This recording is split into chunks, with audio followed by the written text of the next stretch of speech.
Hey sinners, you're listening to Sinful Cuts, the podcast that takes a look at the wild, weird, and wonderful world of horror.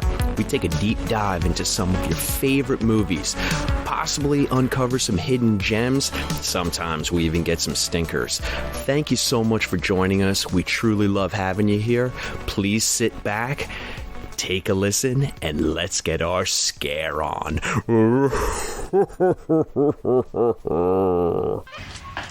Thrill me.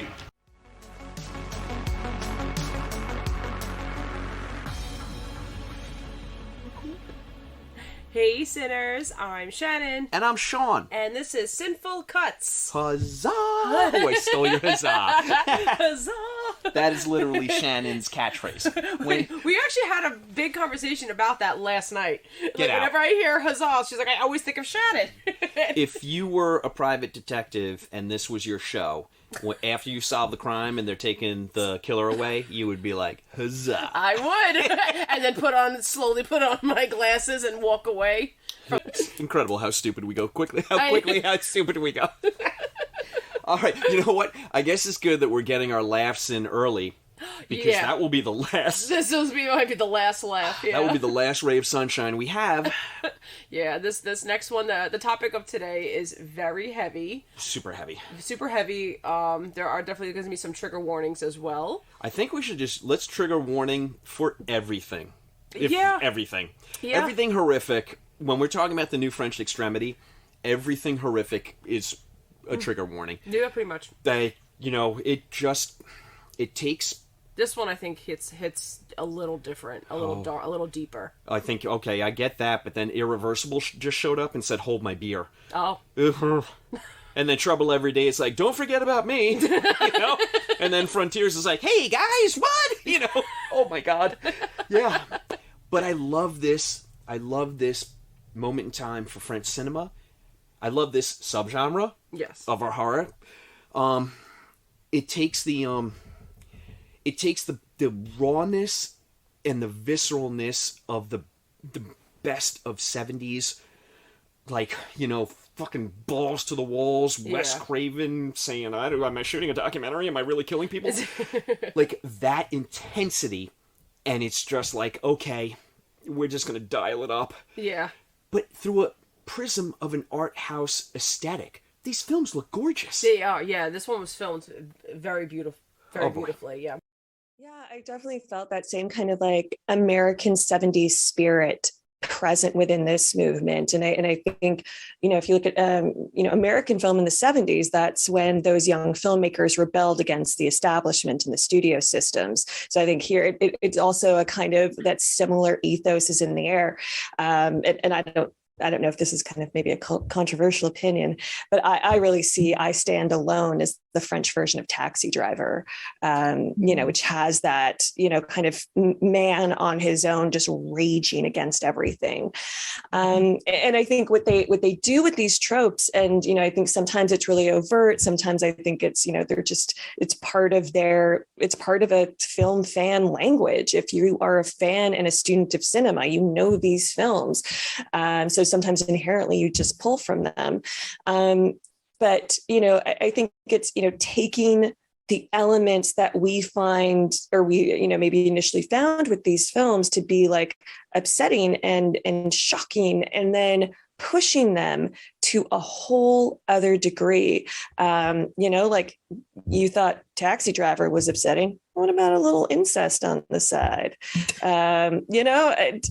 You thought Texas Chainsaw was upsetting. See what Xavier Jean gets up to in Frontiers. Like there is this, if the 70s, American films were some of the most extreme that were ever made, this is pushing it in a way, and it's so serious. Like maybe outside of Shaitan, there's not a lot of winking at the camera. It is so bleak and it is so desolate in a will to live that it just pushes it to this extreme where I think the French filmmakers are like, well, if we're going to do this, we've got to push it to the max. And if we're going to be noticed and not dismissed, then we have to push it to the max. Okay, so, Sinners, to do this right, we can't just lay out like, oh, the new French Extremity and get and think that you know what we're talking about. Yeah.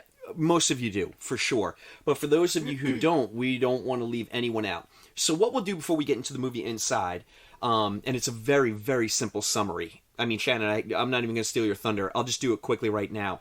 A pregnant woman is besieged by an unknown woman on Christmas Eve. And that is literally, that's the movie right there. Pretty much. I mean, trust me, we're going to get into it and we'll deconstruct it. But as far as what the plot to this movie is, it is just simply a siege movie over Christmas Eve. Pretty much. You know? Yeah. And what does La Femme, the woman, want? She wants that baby in that pregnant woman's stomach.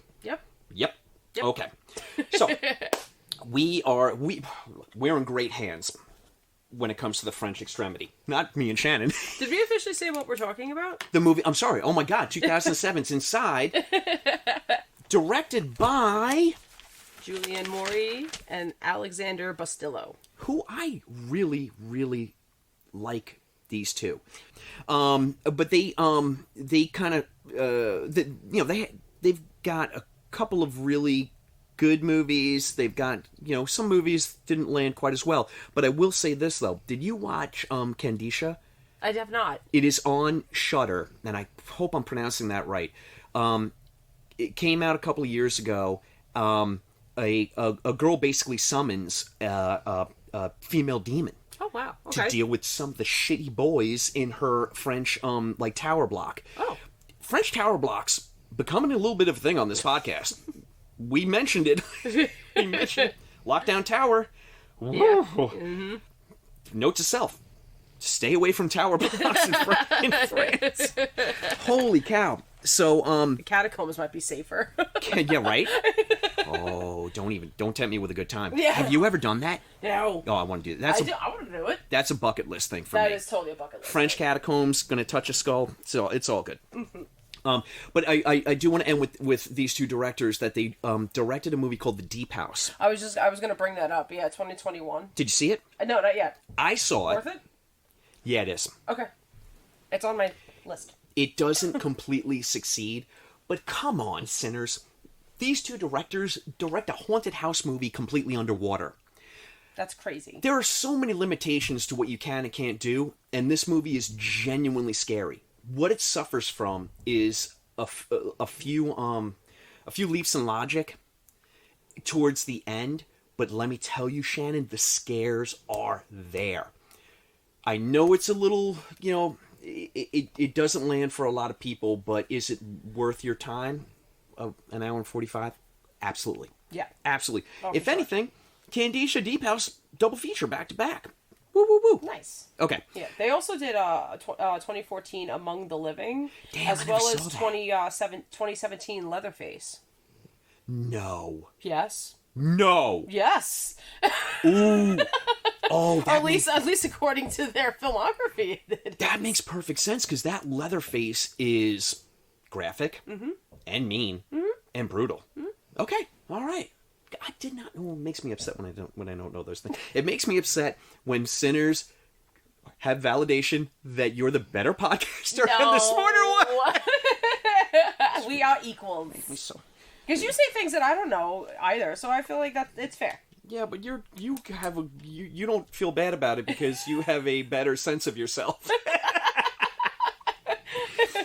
Okay, oh, hey, you know what? It's always good when I'm looking at my Black Christmas notes for our Inside podcast. Okay. And we're like all of a sudden like, why does this movie sound familiar? Yeah, didn't we get... Bob Clark is not French.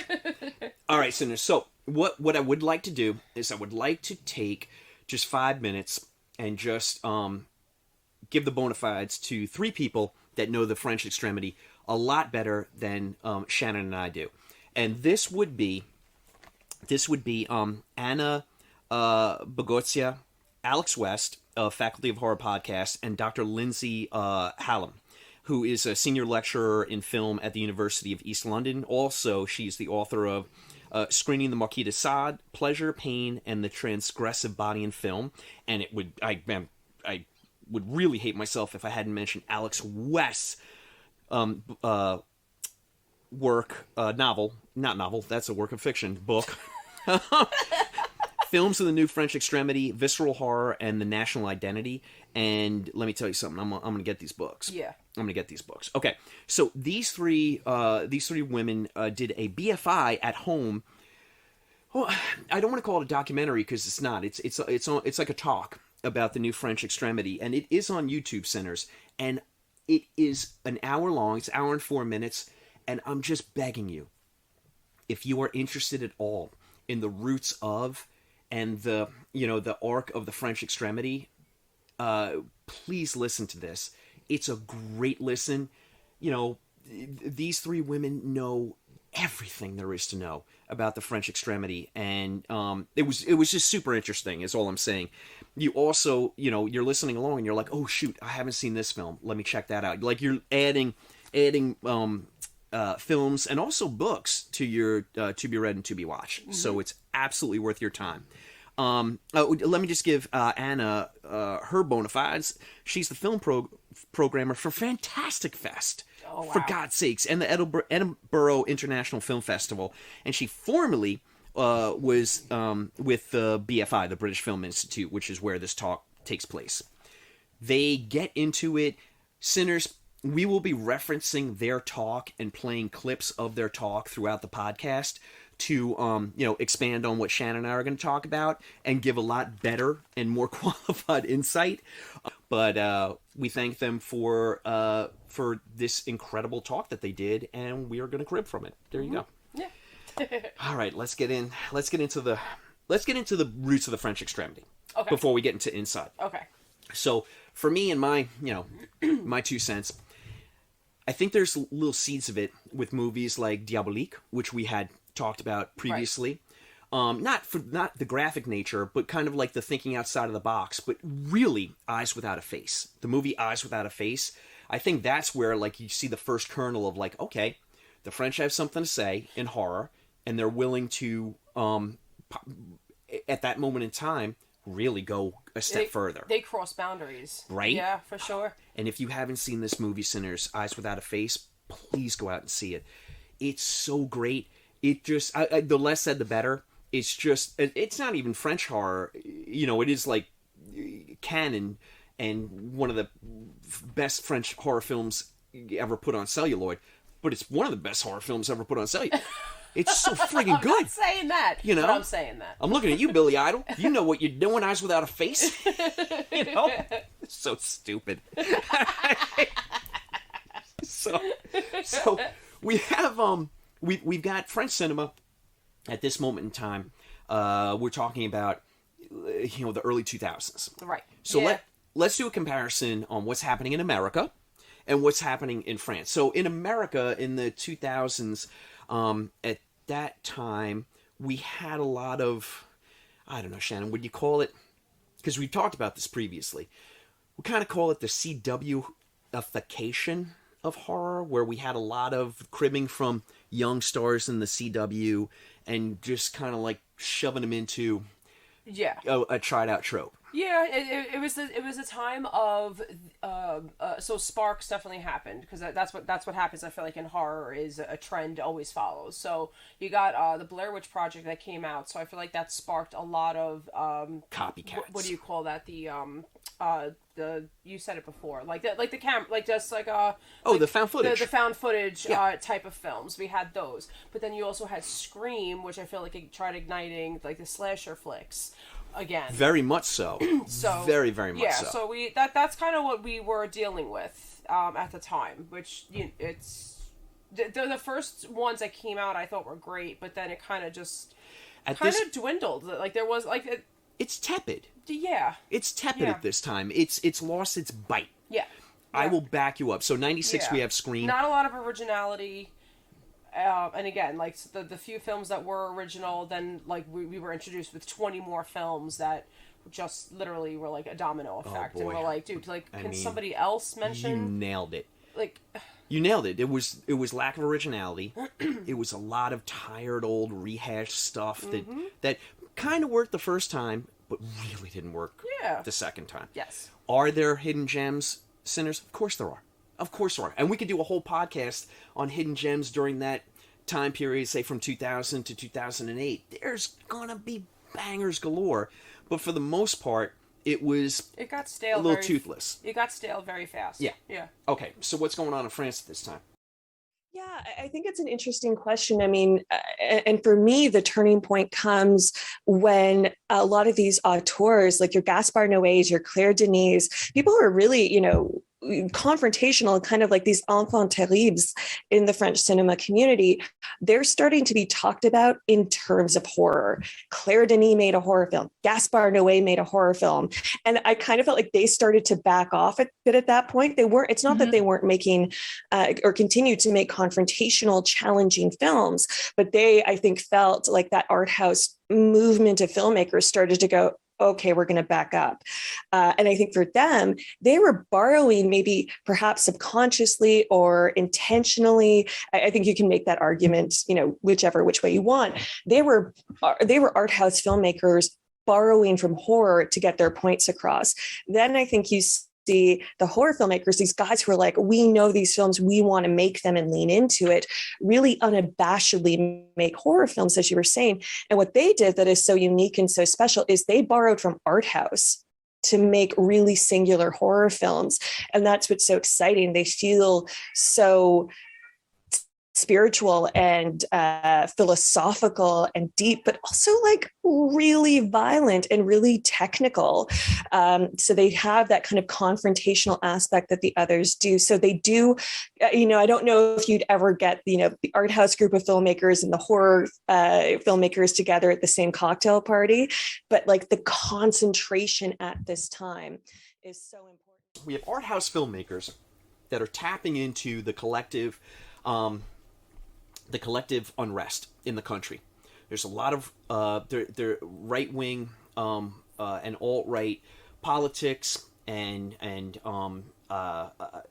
unease with immigration, unease with the racial tensions in the country at the time, and it's like this. It's like a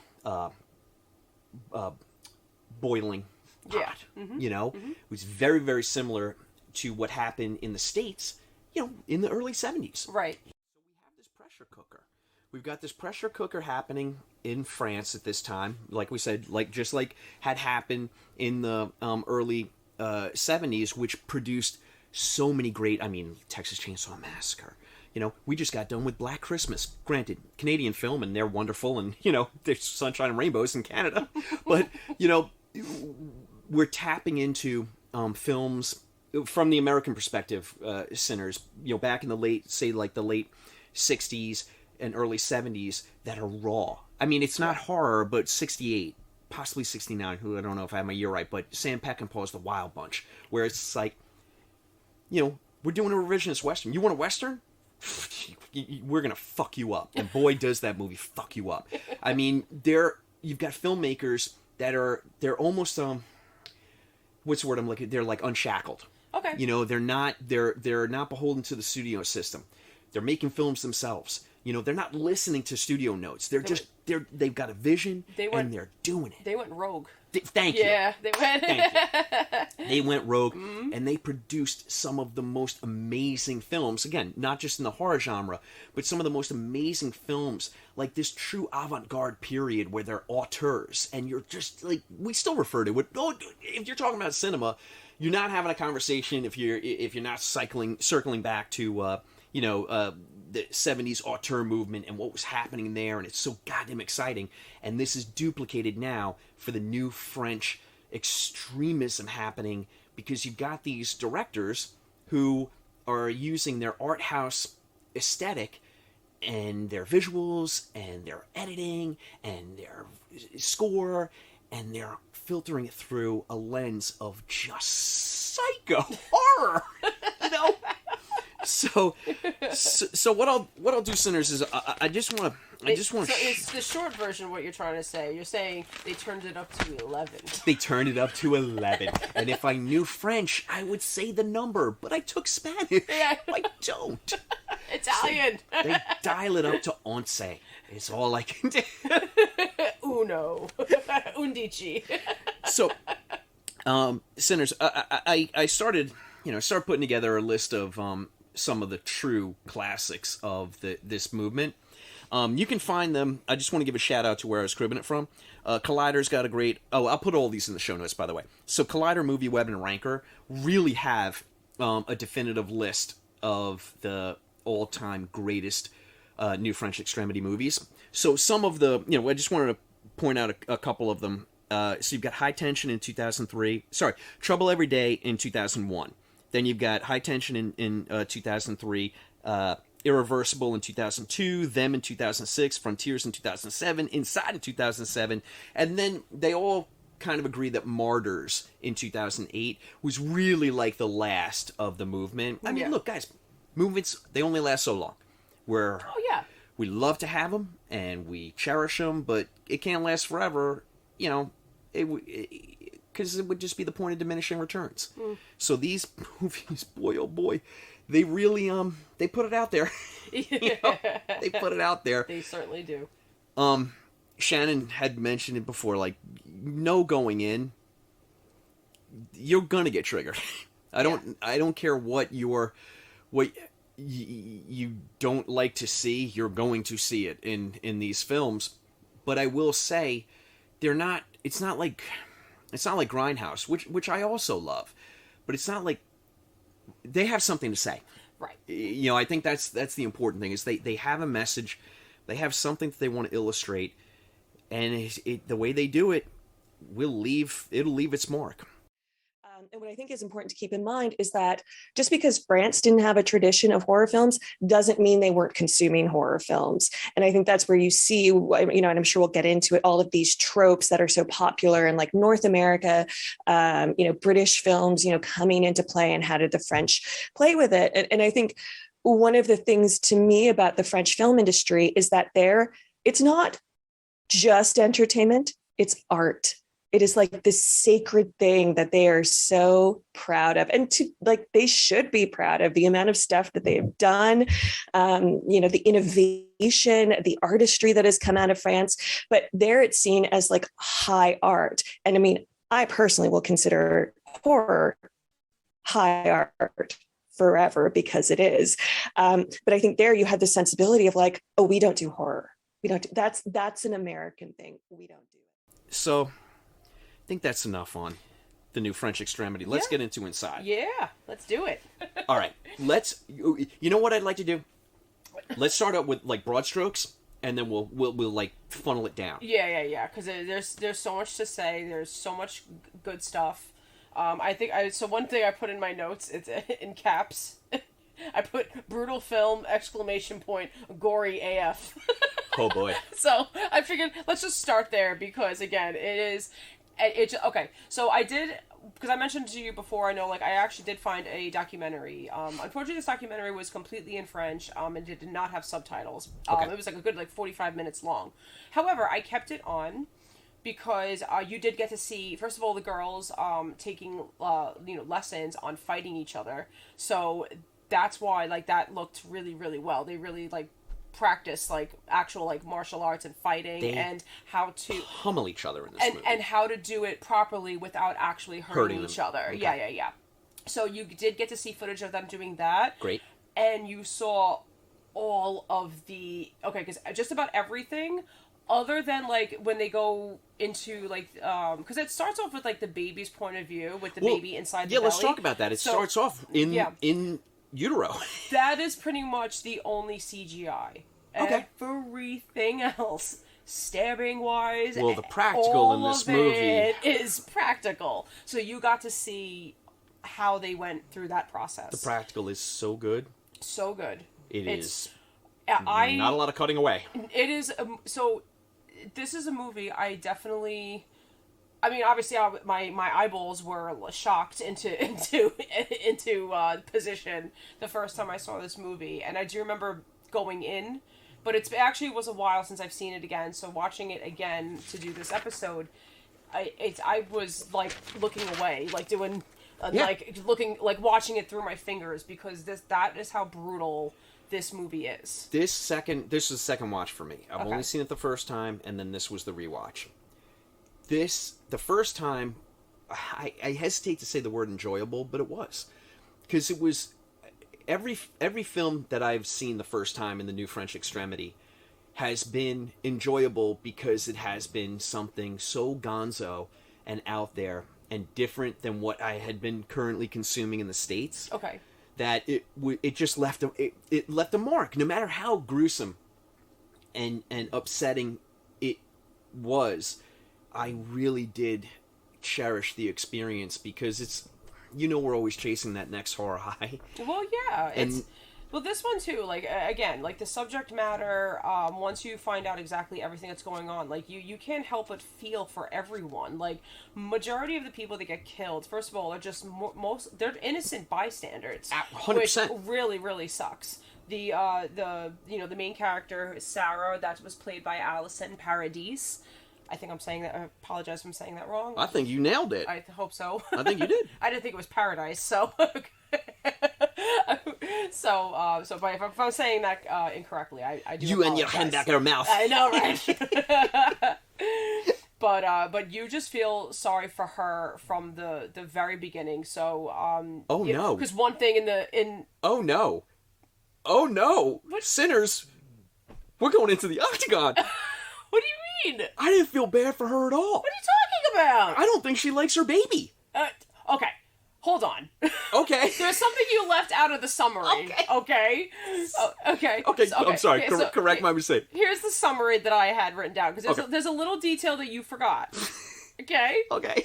4 months after the death of her husband... Yeah, I did leave that one out. Okay, Sarah, a woman on the brink of motherhood, is tormented in her home by a strange woman on Christmas Eve. Okay. Okay, so you figure now she was in a horrific accident. They do showcase that in the very beginning. That was a scene you were just about to mention.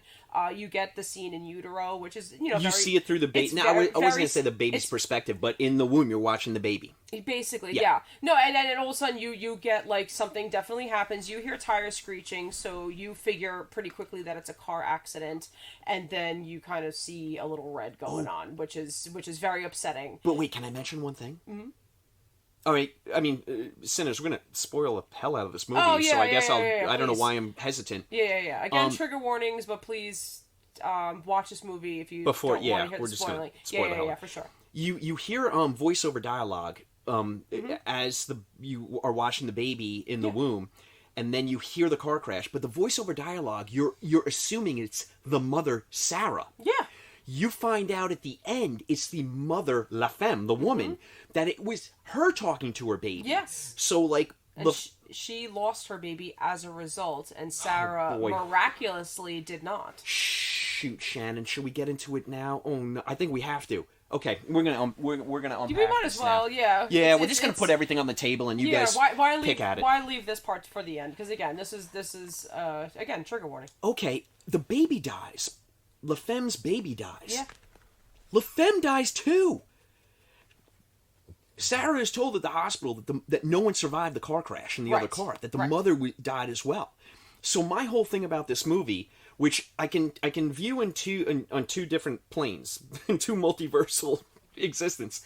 The movie as is, as the mother survived and she wants to cut Sarah's baby out of her womb and have that baby. And we get that movie. Right. We get that movie in spades. Mm-hmm.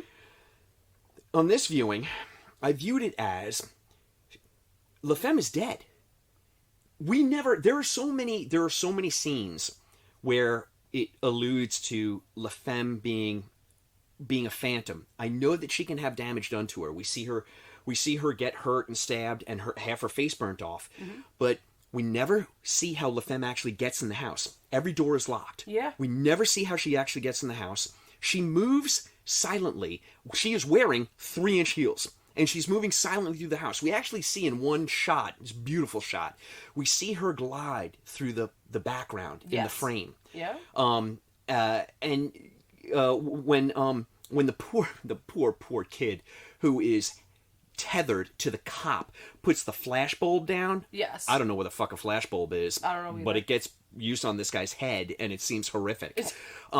He puts it down literally 10 inches away from him, and then it's gone the next time he looks back. Right. Like, there's so many elements to the fantastic in this film, including what LaFemme is wearing. She's wearing what is just hands down a witch's costume. Yeah, pretty much. Including corset laced up in the back. Yeah. So my whole thing, and I loved it, by the way. I totally want one. Oh, I mean, look, the first thing I thought when I saw the corset, I was like, did LaFemme invade Shannon's wardrobe? She asked me to borrow it. She owes it back. I mean, this should really be like your vision board of how to dress. LaFemme pulls it off. Come on. Yeah, oh yeah. It looks great doing it. Committing all those crimes. Everything about this, you know, and you see LaFemme, you see a callback to LaFemme from the perspective of the car when LaFemme is in the crash. Right. She's talking to the baby. You hear the word, the dialogue that she was saying to the baby repeated again from, you know, the perspective of seeing LaFemme. And then LaFemme she's struggling with the wheel, and then you hear the crash. But even that outfit she's wearing is not as gothic and witchy as what she's wearing for the rest of the film during the siege, but it is black and white. It's very Wednesday Addams. Yeah. They're saying something here. I searched online endlessly for the supernatural in the movie Inside, the themes of folk horror, the themes of witches and covens. It is definitely, there are clips on YouTube where it's alluded to the witch aesthetic in the film, but I really couldn't find anything that supported my point, so it could be horseshit. Sorry, because I'm going to come off like a fucking galactic asshole if I don't clarify. I'm so sorry. Wait, hold on. Galactic asshole. Sarah, I definitely feel for Sarah. I feel like Sarah lost the love of her life and now feels like the baby is a byproduct. She can't have the one, so she doesn't want the other because it's going to be a constant reminder. And in the very beginning, when she's sitting on the bench at the park, she's taking pictures of the family. Yeah. She's like staring at them. Well, Jim taking pictures of them too, but she's staring at them, already knowing that she can't have that. You feel the hurt, like Yeah. you feel in all of Sarah's expressions and emotions. You feel the hurt. You feel like she just wants to get this baby out of her because it's a literal every second of her existence reminder of the death of her husband. Yeah. Because it's just interesting that in Inside, I find that the lead character of Sarah, she almost seems kind of ambivalent about her pregnancy and her child, obviously, because she's just lost her husband, so she's grieving. It almost seems like the woman almost loves the baby more than Sarah does, or she's driven by some perverted need to have this child and to love this child. So I get that. Boy, oh boy. All right, I want to clarify. And honestly, towards the end, every woman is like, get this fucking thing out of me. With all due respect. Everyone is at that moment like, I feel I'm fat, I'm bloated, everything, I have cankles now. You're just uncomfortable. So Sinners, I feel like this is a trap. You want your and body I'm not going to say a word. Feels very much like a trap. All right, so then how about we move on? Actually, okay, so I do want to move on to like the actual kills and the actual gore, but can I bring up something really kind Yes, and then I want to bring up something that we cannot pass over, which is the nurse that sits next to her, but you go first. You go first. That is, I was gonna, we'll skip it we'll, circle back to it, but I literally, where the hell did I write it? Holy I wrote like, cow. I wrote twat nurse. It's just, I hope that she's in the credits under that heading.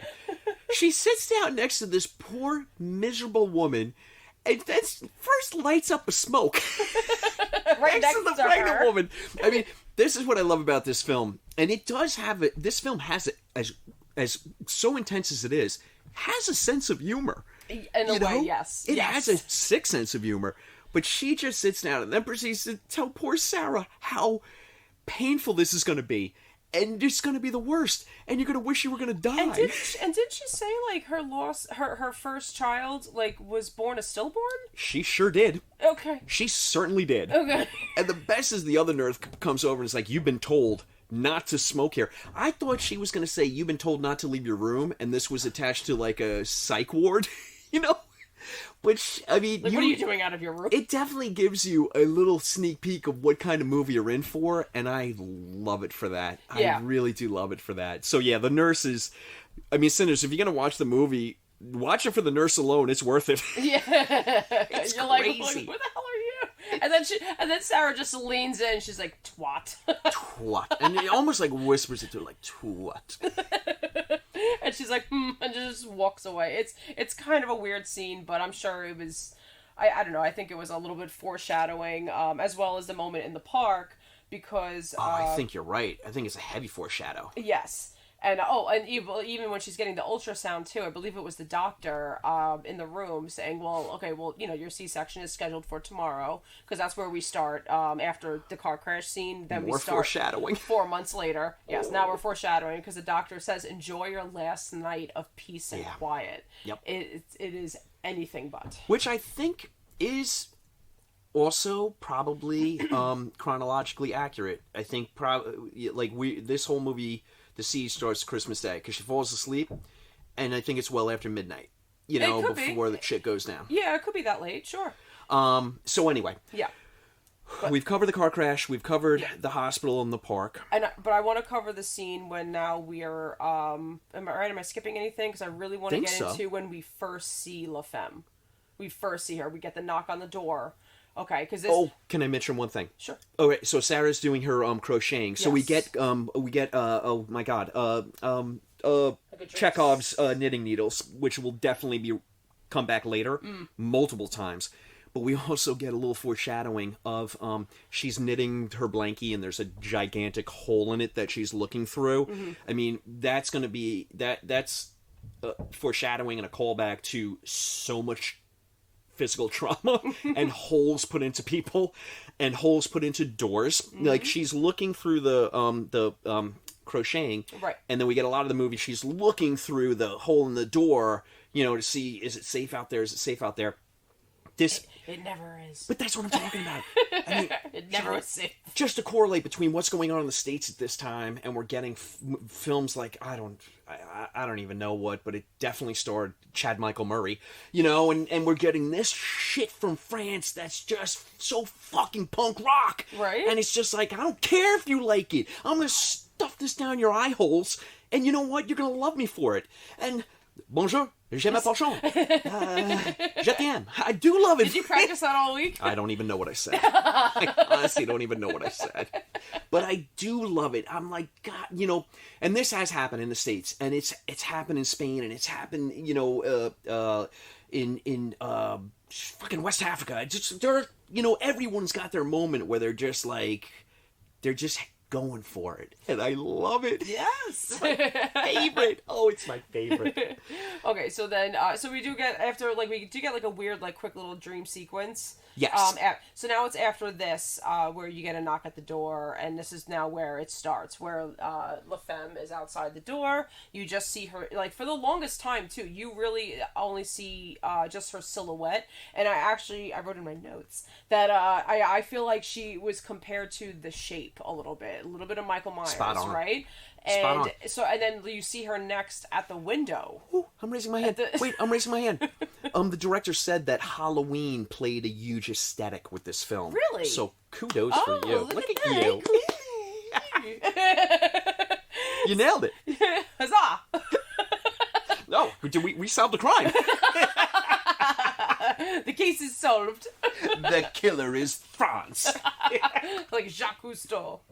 But so now we see La Femme at the window, and Sarah obviously is clearly freaked out. She calls the police, but then we get this. Okay, this is probably the best shot. Maybe I don't know. It's a bold statement to say the best shot of the whole movie, but it's an amazing shot. So she starts, because Sarah's a photographer, maybe a journalist covering, that they kind of You get an idea that she's a photojournalist. Yeah. Yes, because they mentioned the riots going on. He has no one to cover, her boss anyway. Oh shoot! You know what because we her never boss mentioned? is the one who's supposed to take her to the hospital, so Yes. that's how her boss is involved in the story. But now we get this shot of La Femme in the back, like an outside point of view, facing her back, and Yes. Sarah's now taking all the pictures, and you just see the flashing going on, and La Femme isn't moving. No. So now you clearly know she's getting her picture taken, and she doesn't give a fuck. You already know this is a dangerous, dangerous woman. This is La Femme saying, "This is happening. Yeah, you can use your silly little camera, like it or not." Yeah, I did love how Sarah, being a photojournalist, we think, but I'm pretty sure, reaches for her comfort and her weapon. Mm-hmm. You know. So immediately goes for the camera because that's like her almost like security blanket. Like that's how she feels at this moment of vulnerability, complete. Right. You know, like, all right, this is grounding me. I know what to do. I'm going to capture you and literally capture you because I'll give your picture to the cops. She has no idea how this is going to exponentially get so much worse. Oh, yeah. You know, but I love the moment felt very real. But I want to spend a moment because you nailed it as far as this scene in the movie. If you listen to the sound design as well, it cuts back and forth between inside and outside. Yes. Inside it's calm and quiet and serene. And then outside you hear the wind and the elements. And you feel it's like visceral, like you feel the chill and the cold in the outside and like the danger. And then the inside, you feel the safety and the warmth. And then... And that gets taken away from you very quickly. Because what it does is it immediately imprints the, the predatory nature of La Femme. Mm-hmm. Immediately. Just the fucking filmmakers. Oh, you know, it's so good. And keep in mind, too, because I also wanted to touch on this. So Magnifique is what I was looking for. She also sees her. I remember because she's taking pictures at the park.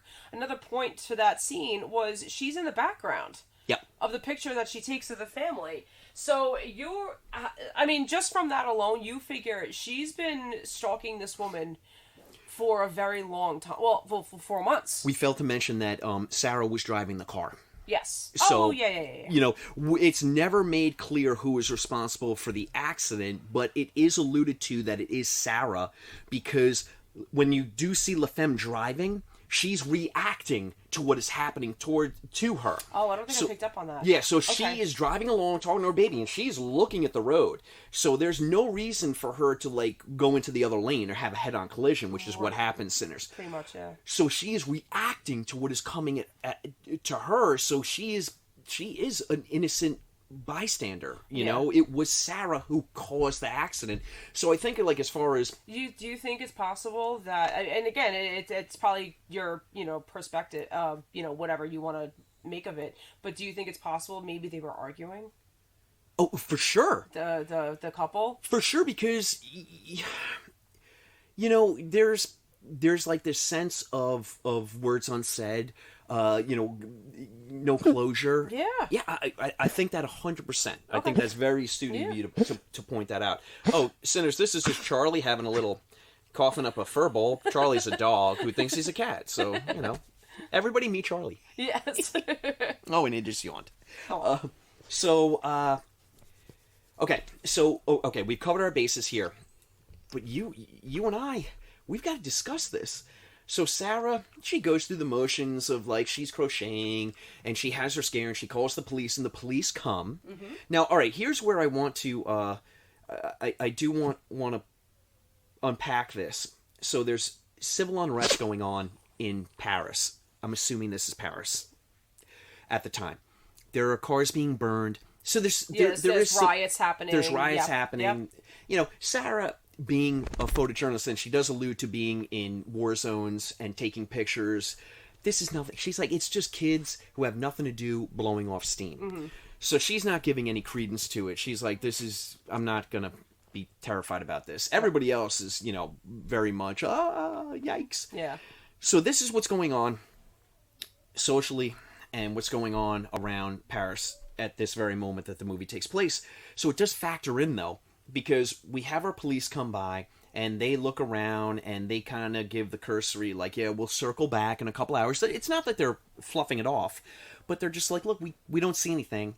You're getting picked up in the morning. We'll come back and we'll just make sure everything's okay. Yeah, we'll do like a check. Yeah. Yeah. But this is, I just wanted to mention that there is unrest going on outside the home, and there's soon to be unrest going on inside the home. Oh yeah. We follow Sarah up to bed. She goes night-night. And then the movie really begins. Then the movie kicks off. Yeah. So, now, La Femme, as we know, is in the house because we get that shot. all right, but you and I have to talk about this. We have to talk about it. But we were talking about it. How? No, sinners. Shannon is not talking about it with me, and it's so upsetting. What is your take on La Femme getting into the house? Oh, like how she got into the house. Yeah.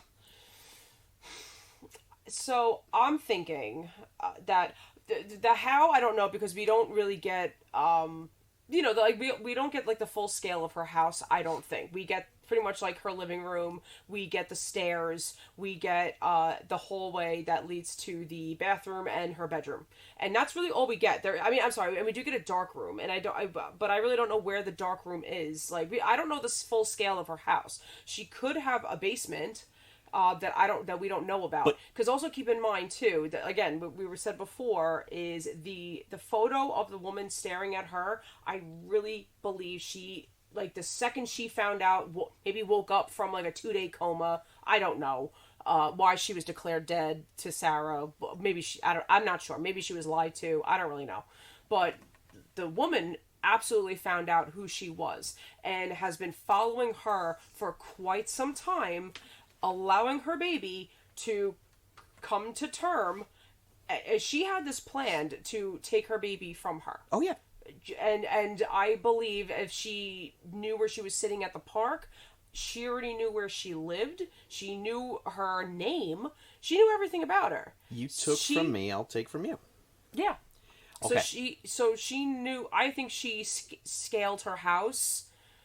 See, and I respect your opinion. Yeah. You're coming at it from a realistic house siege approach. Okay. I'm going to come at it from a supernatural approach because Okay. I feel like the filmmakers, I feel like the directors were very purposeful in not including a scene of how La Femme got into the house. Yeah. So much so I love that. you just see her above the sleeping Sarah. The shot establishes that La Femme is there, just there. Yeah. So there's no, it's no heavy-handed. We hear footsteps, we hear glass break and footsteps coming up the stairs. We actually have a scene shot of La Femme coming back to the house, and the hand goes to the doorknob. There's none of that. There's no establishing how La Femme gets into the house. So I am of the mind of my second viewing of that this is La Femme is actually dead, and Sarah, in killing her, has basically cursed herself. Okay. And this will play out until the curse is complete. Okay. Oh, is that why she says at the end, "You can't kill me again"? Yeah. I'm just an opinion, but I did not have this opinion the first time I saw it. I was very much, I was on board with you. All right. She got in, and I kind of thought she just meant that, like, figuratively. This crazy, and you can take it that way. Yeah. She could be saying it figuratively. She is burnt. She can be hurt. Yeah. But this viewing, and it could change the third one, but this viewing, I'm like, all right, let me view it through the lens of, because it stood out to me. Let me view through the lens of La Femme is actually dead, and this is, she has a very ethereal, she has very, like, ethereal movements throughout the house. She's very flowing. It's almost phantom-like. Yeah. And she did always seem to be, like, one step ahead of everyone. I mean, boy, oh boy, is she. Like, she was about to get arrested in one scene. Like, we're like, all right, good, we're here. Yeah. And, no, we're not. I mean, I don't knit myself. I know you do. Mm. Are knitting needles that sharp? Knitting needles can be. I crochet, so they're not really. But knitting needles, yeah. I mean, I can't believe that we haven't mentioned it. What other movie has knitting needles? And you've already said Halloween. I mean, the Halloween influence on this movie, it's pretty jarring if you you're looking for it, you'll see it. You know, absolutely. I love how you said that she's the shape, because that really didn't resonate with me. But now I'm seeing that scene played out in my mind, and boy, did you nail it. Because you also get that too, like the same exact way we saw her in the house, that first shot, which is fucking creepy, by the way. Sinners, like, bleh. It's worth the price of admission. Yeah, It's absolutely. a tough ride. It's a tough hang, but you got to watch this movie if you haven't seen it, Sinners. It's just stellar. But it's also like the same way as like the original Halloween, and specifically another scene that I really like in Halloween 4, where it's a dark doorway and you see the glimmer of, well, in the first one his face kind of glimmer, like, just appears, and then he comes out to attack Laurie, where in part 4 I feel like it's there in the background and then it's fucking gone. And that's what happens here. She's clearly there. And then she's walking backwards, and all of a sudden she's not fucking there anymore. How about the photo she shows the police? And then you see her go upstairs from her point of view. How about the photo she shows the police, where it almost looks like a Michael Myers mask, because you really can't see the features. It's just like a faint outline of a nose, a mouth, and eyes. And everything's black, and it's stark white. Yeah. I mean, boy, oh boy, you're getting air high fives. You're getting those air high fives. So good. Okay, so now, Sinners, we jump to it immediately because the femme. Oh, okay, sorry, I got to back up for 1 second. The femme's weapon of choice is shears. I mean, it's the most industrial pair of scissors you have seen up until Jordan Peele's movie Us, which is 1000% influenced by Inside. Nice. It is. It's the same goddamn weapon. It's the same exact scissors, yeah. Jordan Peele just had, he had the idea of, let me make them gold, which I like. Yeah. He looks jazzed really nice them against up. the red jumpsuit. But it's the same damn weapon, and for sure Jordan Peele was like, yep, I see you Inside, absolutely, because these shears are so terrifying. And it's just like, it's taking a ordinary household item and just making it just terrifying. Yes. So she takes these shears and she puts the point into Sarah's belly button. Sarah, of course, wakes up immediately, crashes her side of her head with the lamp, escapes into the bathroom, which is kind of going to be our castle siege for a good amount of the movie. A good portion of it, yeah.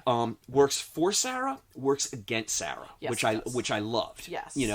So it was both a safe haven and a prison.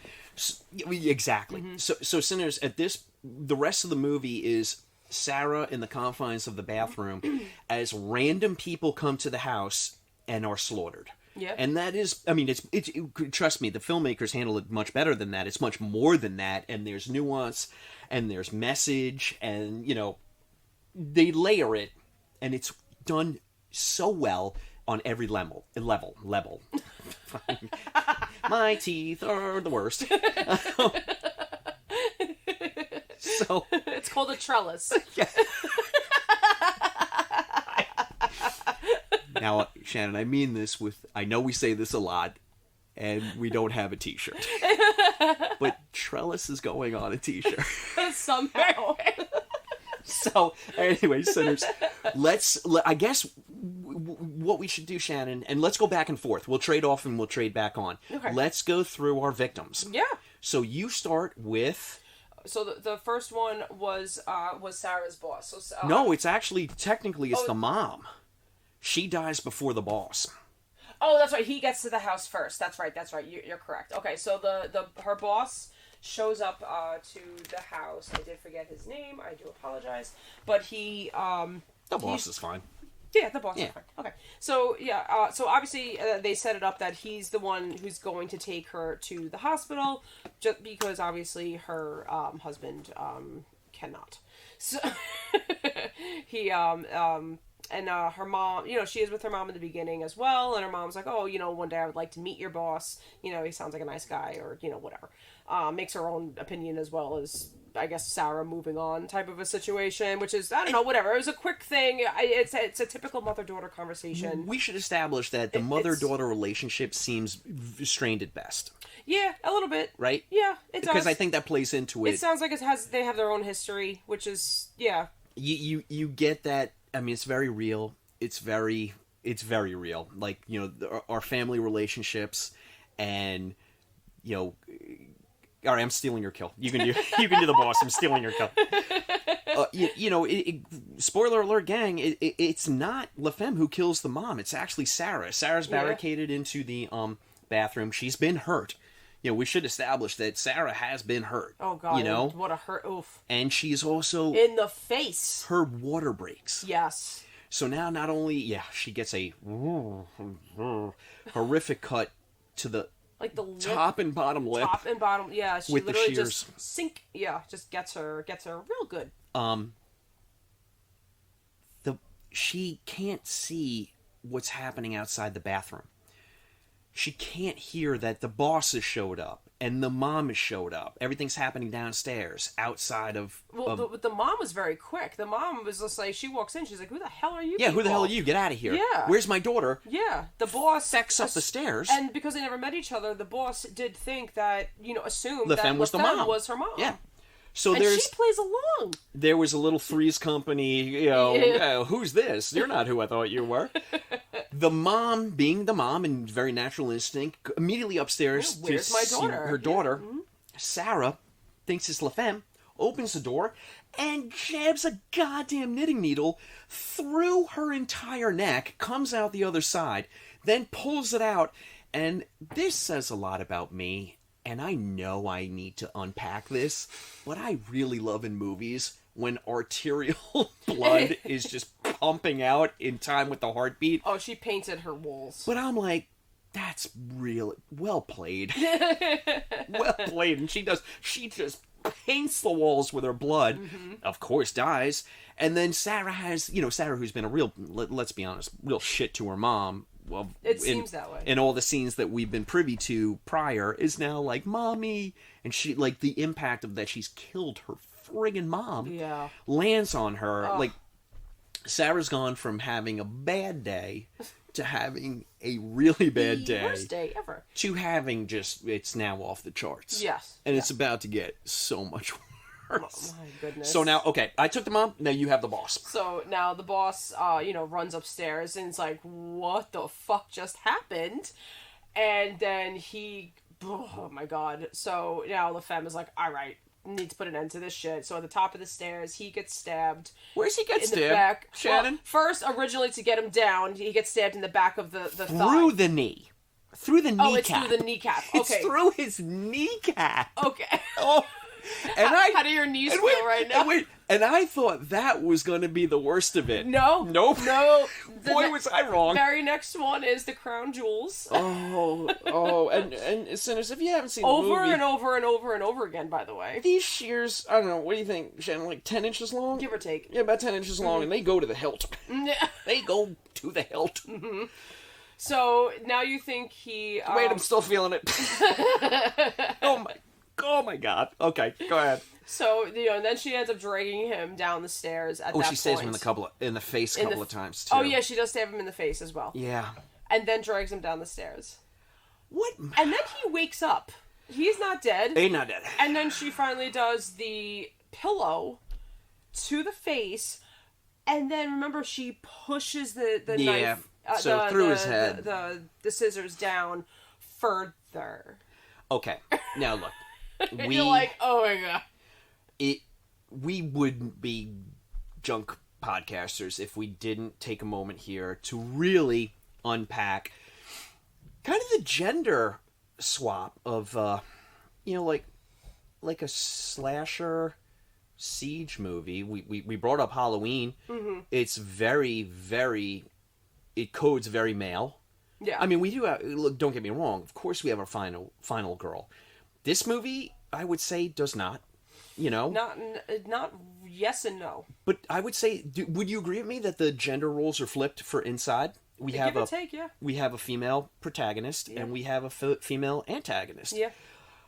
Slasher films, I mean, it's a male antagonist. Usually, yeah. Usually. Mm-hmm. So I really appreciate this. It kind of flips it on its head, and then I think that the castration of the boss is very purposeful. Probably. It's sending a message out there that, you know what, this is a female-driven horror movie, and we're not playing by your rules. We're gonna go anywhere we want, Pretty much. including your balls or lack thereof. Well, now. And I really like that. Again, it's punk rock as fuck. It's just like you thought you knew what movie you were gonna see, but you don't, and that's a little dangerous. And you're just gonna have to ride it out, and you can feel how you feel about it when you're done. We'll have had our say, and we did what we wanted to do, and we showed you this, and you can have any opinion you want on it when you're done, and people do. Right. People love this film, hate this film. There's really no in between. There's not a lot of gray area. But it's not a gray area film. No, and it's not. Honestly. But it's also not like it's not pandering, and it's not doing anything for the sake of shock. It is shocking. Mm-hmm. It's really shocking, but it's not like there's nothing behind this, and we're just doing it just to get a rise out of you. This movie makes sense on whatever level you see it in, the realistic level that you and I are discussing, and the supernatural level that it could or could not be. It's there. I get it. Both layers are there. They both land. Yeah. They stick the landing on both of them. I agree. So, okay. Simultaneously. Yeah, right? Right? Holy, right? I mean, gee, you're getting so much applause. Oh. You know what? All right, I guess it'll be a single person podcast next week. Who needs me? Yeah. I do. Thanks for. Oh. But you're killing it, man. You're killing it today. Okay, so I love this movie. Okay, me too. Me too. Oh! I guess we should say, Sinners. This fell into our month of holiday horror, but we are absolutely going to do. We're not going to say the month because we don't know yet, but we're absolutely going to do a month of the new French Extremity because there's so many, right? And there's so many good ones. I don't know. It'll be at a later date, but we're going to do it, and I am putting it out there right now. I am going to reach out to Alex West of Faculty of Horror and see if she'll join us. Yay! Challenge. Okay, so my tummy just did flips. Back to the tummy. So who's cops. next? We got the cops, right? Yep. Okay. So now the cops show up. It's your turn. Well, you know what? There's 4 people in the car. We'll do 2 for 2. Yeah, because they go. Yeah, they. Yeah. I'll take the first 2. You take the second 2. Like the ants go marching in. There you go. Ants go marching too. I mean, they're not thinking anything of this. They No, they heard about the ordeal. There was a routine checkup. I And don't think they were the ones. They were not. Completely different cops. Completely different team. Yeah. So of course, they go back there, and had it been the same cops, possibly, even though the photo was very grainy, they may have had their radar up of like you vaguely look like the person in the photo, possibly. So I love the fact that they're switched the cops out, and now we have the first 2 go to the door. La Femme answers. Again, it's very, very like 70s sitcom of like everything's fine here, nothing to worry about, and the cops are like, yeah, sure, and shoot, Shanna, I cannot forget what trips up La Femme. So La Femme is the one that opens the door, and they, again, just a woman opens the door, and then, but then all of a sudden, like, they have a moment where, and you don't even hear what they're saying. So again, it's entirely your perspective. Yep. However, they definitely felt something was wrong. It's possible a guy got a glimpse, and he was just like, well, they hear Sarah upstairs, and she covers it up by saying, noisy washing my machine. ancient, washing machine. And but then the guy is kind of like, did she look very pregnant to you? That was it. Sorry. Thank you. She wasn't, definitely, Yeah. So they go in and immediately see the dead boss and, arrest her, put her in cuffs. La Femme has the knitting needle and sticks it in... Is Sarah's hand trapped outside the door? Shit, yes it is. At this point? Yeah, okay. So, but great callback to La Femme puts a hole in the door, which is a callback to the hole in the crochet that Sarah was doing. Yeah. Sarah reaches through and she just Sarah makes it bigger to free herself because she locked herself in, because La Femme locked her in the bathroom. And she damn near has her hand on the handle of the door on the outside, but La Femme takes her hand because La Femme is there again, ethereal. Sarah didn't hear her, which is weird. That is weird. All of these things, nobody in the house, nobody, if they're not visually seeing her, no one can pick up on her. Which is like, it just resonated with me, this viewing. I'm like, I gotta watch it again now under this perspective, because it's fucking me up now. No one can hear her. No one can hear her. And it's very purposeful. Again, sinners, please help me out, because I will be obsessed by this. I am going to go to France. I need to know. They can only see her, which plays into the camera, Sarah's camera. Yeah. You can't. It doesn't exist if you're not looking at it. It's the same perspective, and it's the same logic to a camera. It's like I'm just calling back to it again, like. Sinners, I'm not high. This sounds very much like where we hit the bong and we're, nah, dude, she's a ghost. But I'm telling you, if they're not looking at her, they cannot register that she is there. And it just was screaming to me this viewing. So anyway, wow, yeah. Going forward, I gotta watch this again now. LaFemme makes very quick work out of the one cop who is trying to put her in handcuffs. She sticks a knitting needle through his eye. And then through his neck. The cop who goes upstairs frees Sarah's hand, opens the door, kneels down, says, "You're safe now." She's being arrested downstairs, and then the right half of his face, the practical work, I watched it 15 times. Yeah. Which says a lot about me. The practical work in this movie is phenomenal. It is beyond phenomenal. Half of his head disappears. Yeah. And there's the cannon roar of the handgun. It's Sarah is covered in gore. Yeah. And there's LaFemme with the gun. Now, Sarah has peace of mind to slam the door shut, and LaFemme puts the remaining rounds through the door, but then gets into the bathroom, and then we have, their fight with, different varying degrees of injury, mostly to Sarah. Yeah. Okay, you take it from here, because I did my 2 kills. Then we get Sarah. I'm sorry. Sarah escapes to the bedroom at this point. So so Sarah basically just makes a point because 2 more. Another cop comes in. Immediately sees his partner down, and starts calling for backup. So now she leaves, and don't forget, he's got our little buddy tethered to him, who was part of the riots, our innocent bystander. But he's like, I was just fucking walking home, which plays into a lot of the immigration and racial tones that were happening in France at the time. This kid is just like, what the fuck you arrest me for? Yeah, he's trying to go home, Or he's lying and he was part of the riots. You don't know. So much of this film is ambiguous. It does. It really is. Which I love, including, is she a ghost or not? I'm kind of like blowing my mind with that. I'm not going to lie. Watch the film again, Yeah, and you'll see that no one can register LaFemme unless they're looking at her. Yeah. It's weird as fuck. It is weird. Not a goddamn thing on it online.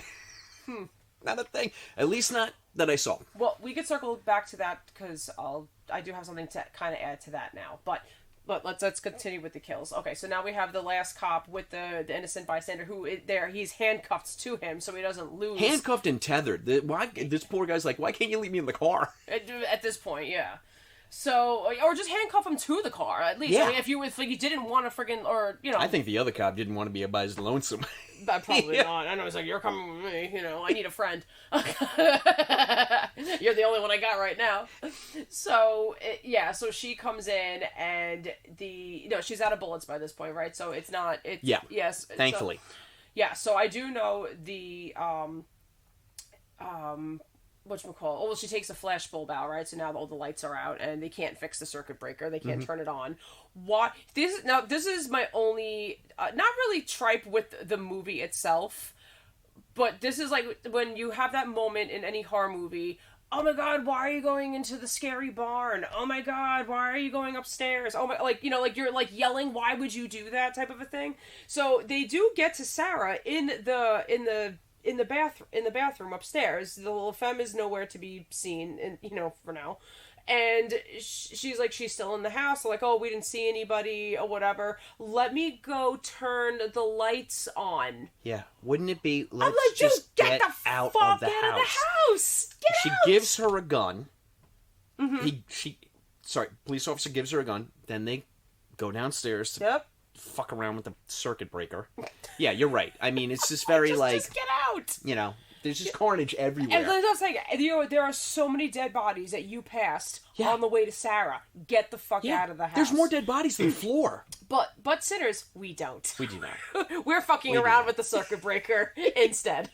So I kind of forgot how the cop gets it at this point.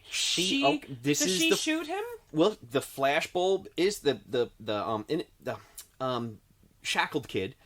He gives him the flashbulb. The kid puts it down, turns to the cop, turns back, and the flashbulb is gone. Yes. So LaFemme uses the flashbulb, puts it against the side of the cop's head, and flashbulbs him to infinity. Yes, yeah. So she fries him, And obviously then- leaving him brain damage and whatever. So now the kid, begging for his life because he's just like, I would literally was. It's like, I shouldn't even be here. I was, You know? yeah, I was literally dragged into this fucking fucked up situation, and then those same scissors jammed down into his head, and oh my god, it's heartbreaking because he doesn't he definitely goes into his brain, but he doesn't die right away. No. He gets immediate brain damage and kind of not really swinging, but kind of like Kind of low. He's just tries like, to yeah. I'm gonna He get you. kind of like keeps fighting back.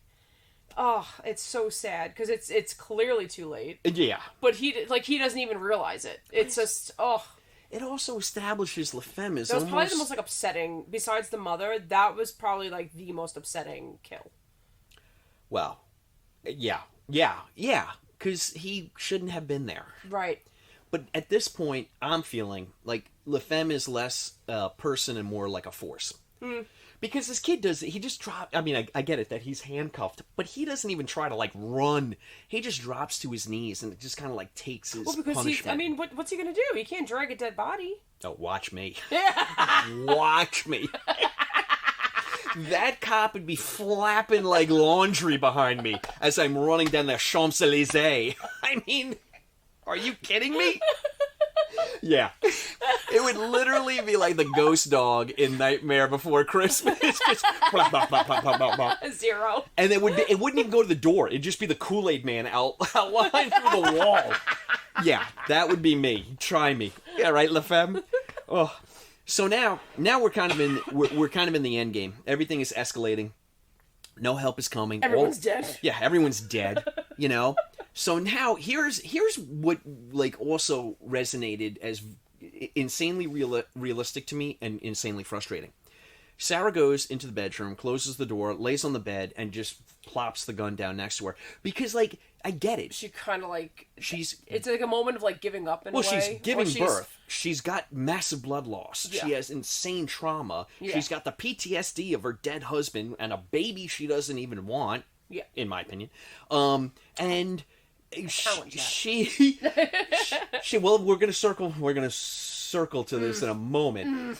And she just collapses in exhaustion on the bed, which was so, like, I know that everyone's like, what are you doing? But it felt real. Yeah. It's like, I'm at my wit's end. No more. I'm done. I'm done. Yeah, I'm done. tired. You know? Yep. So, you know, well, I'm sorry. I'm stepping all over your toes. Take it from here. So we're in the bedroom. I mean, basically what we have here is a scuffle between LaFemme and Sarah throughout the house till we get downstairs. Then the cop who had been flashbulbed is not dead. He turns the lights back on. So now we're not in the dark anymore. Now we're in the light. The cop is now beating Sarah because Yeah. he's just like an animal. Everyone is just like a lot of people found this one to be weird because like what like A lot of people complain about Did he it. turn into a zombie? And I'm like, no, like his eyes are fried out, so he He's has no blind. eyes. He's blind. And there's got to be a little brain damage in Well, there. he can't. I mean, And he now- literally has now a hole in his skull. Yeah, and I think he just assesses a threat. Well, he's not like he doesn't know that Sarah is Sarah. He's just lashing out at everything. Yep. And he's probably dying as well. Yeah. And then LaFemme comes along and makes sure Yeah, that he dies. kills him. We left out, Sarah had made a makeshift spear at this point because they have, I mean, Sarah is taking so much trauma and she's been beaten with the toaster, and she's been beaten by the cop, and she's been beaten by La Femme. Because she does threaten the baby too at this point. That's remember? what I wanted to circle back to. Yeah. Like It's she. the knitting needle, I believe. Right. Now, all right, here I have. The whole podcast I've been saying that Sarah doesn't love her baby. I really don't believe that. I'm not. It's not a question of love. It's pointing out that this baby is so inherently attached to the love of the loss of the love of her life. Mm. I do believe Sarah loves her baby very much. I mean, she fights like a hellcat, but she realizes that the baby is the like the wild card. Right.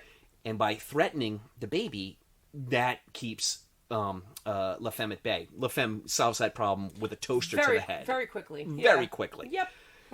It's like, fuck you. Here's the thing, though. Here's the thing.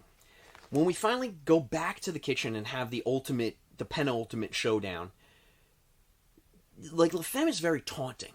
Mm-hmm. Like, she's like, I've bested you, kind of. Like, that's the vibe.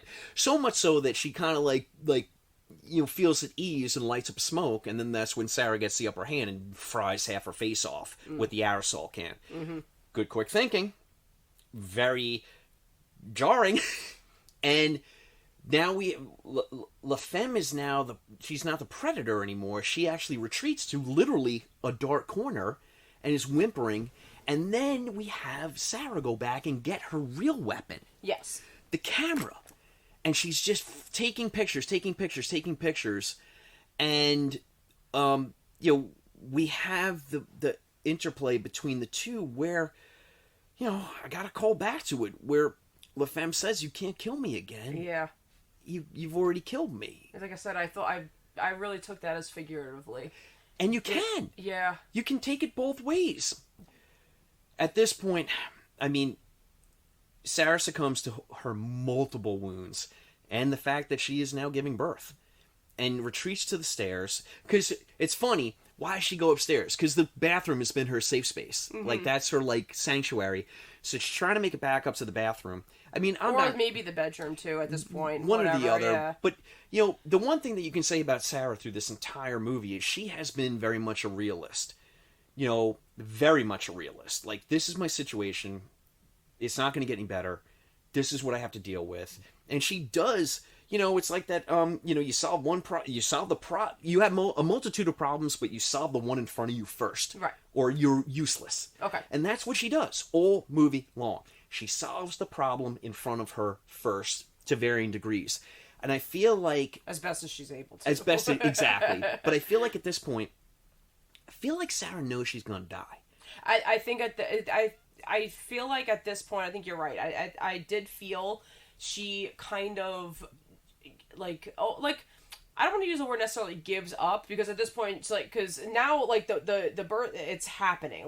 We are finally here. Like, the baby, she's like, the baby is coming, and like there's nothing when the baby is coming. Everything else is on pause. There's nothing else happening, and keep in mind, she does know that this is why the woman is here. Okay. It's just kind of like it's almost kind of like she gives up. She does. Yeah, she does. I think she gives up. Which she already had. She had when she went to the bedroom and laid on the bed and put the gun down.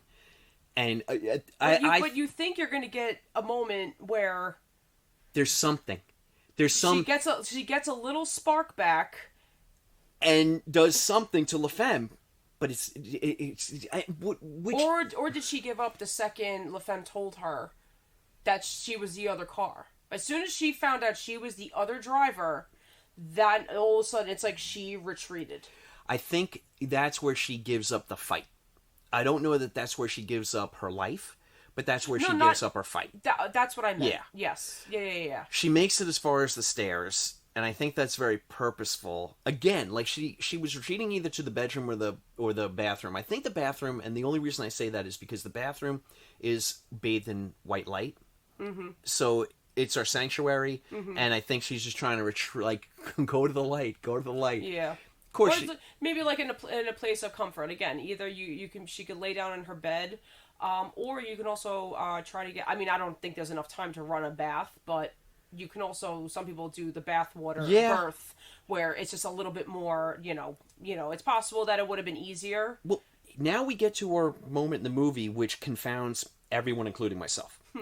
So she's on the stairs, she's giving birth. LaFemme comes, I'm here, very motherly. I'm here for you. Don't worry, it's going to be okay. It's going to be okay.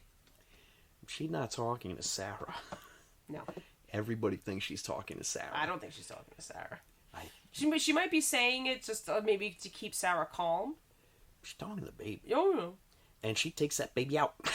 Yes, she does. And there is a literal cascade of blood Yes. that goes down these steps. Yep. Which I think was very purposeful. It looks like a red carpet. It does. It does. In a way. It is all the blood. It is all the blood of France. How much blood gets on the... All of it. All of the blood. And it literally is just flowing down. And I'm like, merci. Oh, no, I'm sorry. Magnifique. Thank you. And magnificent. Yeah. Oh, France. I'm kissing you on both cheeks, European style. Because I love you so much. Oh, it's so good. And then we get that... Then, all right, Shannon, you got to help me out with this because I don't know the answer. Okay. I'm hoping that you can help me. You've been fucking crackerjack all podcast long. So LaFemme goes to the rocking chair, which is very matronly. Yeah. And is rocking the baby who's alive because we hear the cry. We hear the crying, yeah. But the it's bathed in red light. What am I to make of that? Oh. The natural light in the house, or at least the light that the filmmakers have chosen for this shot, is from above down, and it's bathed in red. Yes. Yeah, she definitely sits under a red light. Okay, I'm gonna tell you what I think. Oh, okay. They're not in the house anymore, Oh. and the baby didn't live. You don't think anybody lived? I think if I'm going with my theory, which I'm sticking to for this viewing and this podcast, that LaFemme is a ghost. The baby is now a ghost. Okay. And they are in whatever hell Or or heaven, purgatory or heaven, whatever, yeah. that LaFemme is in. Because Now- whatever they needed to do to get here, it's dark. Yeah, now, exactly. Now with the baby. And has left Sarah literally and figuratively empty. Because we get that shot of her exposed empty womb. Yeah, yeah, yeah. And it's just empty. And that's what's going on. And the funny thing is, well, not funny, haha, but the interesting thing to me was that the shots of the blood coming down and Sarah and the panning shot of going up the stairs and seeing all the carnage in the house is realistic. Right. And it's shot in the colors and the lighting of what has been happening the whole movie long. And then the scene of LaFemme with the baby is this otherworldly shot. Okay. And it gives you the sense that they're somewhere else. Okay. I get it that the rocking chair was there in the house. Yes. But it just gives the sense of we're not here anymore. And Okay. then the movie ends. Yeah, yeah. You know? And it's up to you to figure out what went down afterwards. And I saw this movie in the city, and the movie ended, and it was dead silence. Yo. For almost the entirety of the credits. And then when the house lights came on, it was almost as if it like shocked people back to their reality, including myself, and we all looked, strangers amongst us, we all looked at each other and said, what the fuck did we just watch? What the fuck just happened here? Which has been my reaction to every French Extremity movie that I've seen. Pretty much. It ends, and you're not like, I need a shower, like a grindhouse, No, and you're you're not sure how to feel. you want to unpack at first, it. You're yeah. like, there was so much going on, and so much that I need to, like, that was unsettling for my eyeballs. And I'll just speak for myself, and I think you as well. Yeah. That we leave these films and we're like, boy, that was a tough hang, and that is definitely going to leave a mark. But man, that was time well spent. Yeah, for sure. You know, just like the craft and the style and the vision that these directors have, and the flow too, because this is like an hour and a half movie. I mean, it is. It's a tight. Oh yeah, you know how I feel about that. Me too. Yep. And if you could tell everything like a perfect story, like it was well done. What? Just well done inside. Yeah. Oh my goodness. So I have a question for you. Oh, unless you're done. I love a question. No. Are you done? Keep it going. No, Okay. I'm done. I'm done.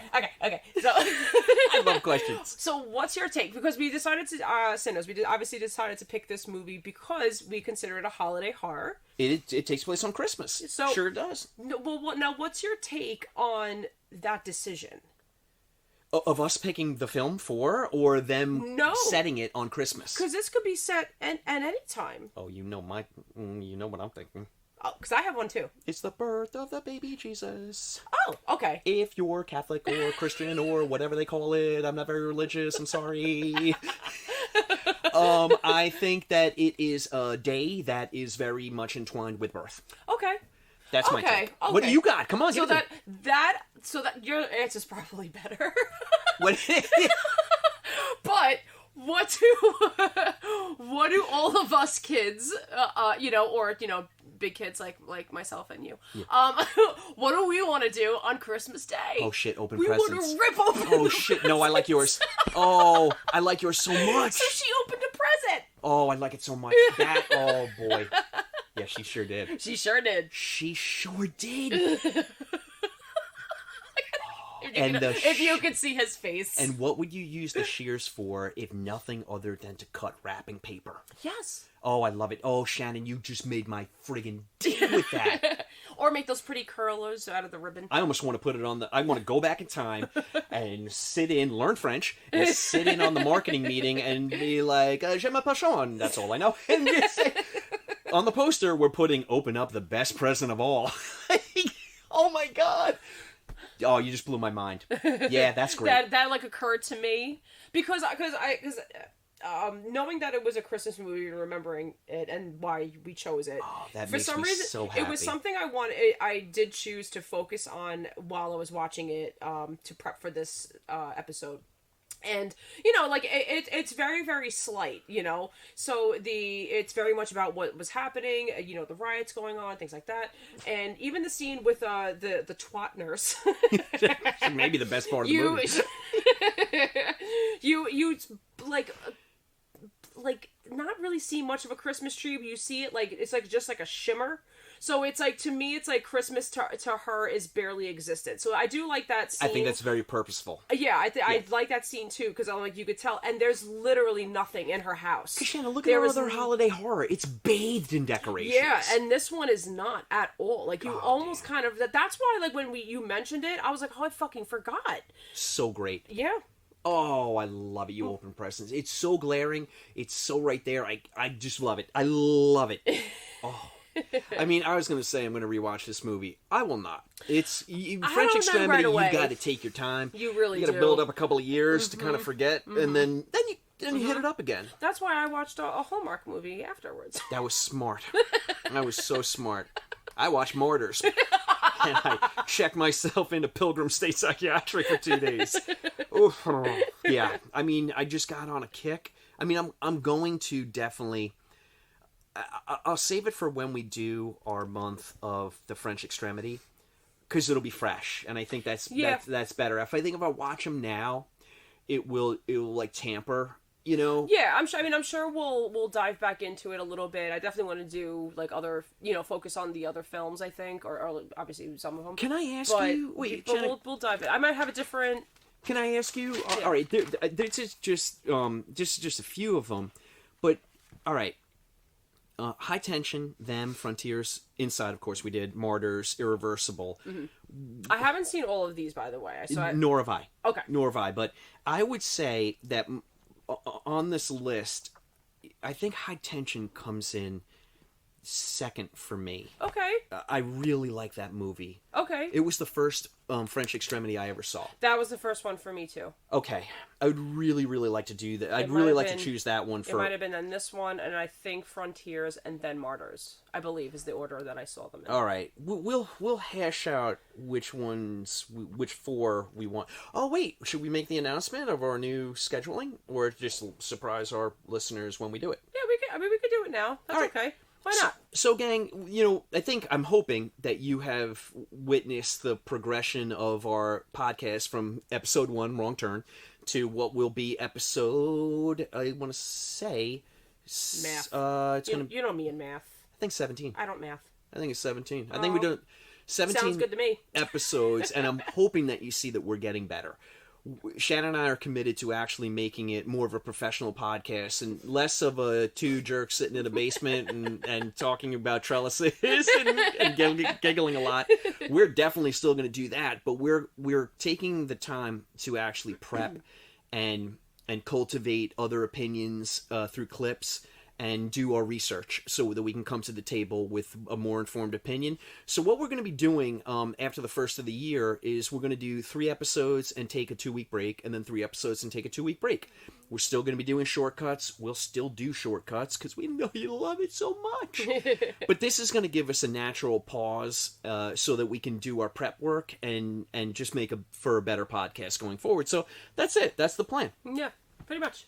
All right, let's announce what we're doing, which I forgot. So, what is it? Don't feed anyone after midnight. Yes. Yeah. Yes.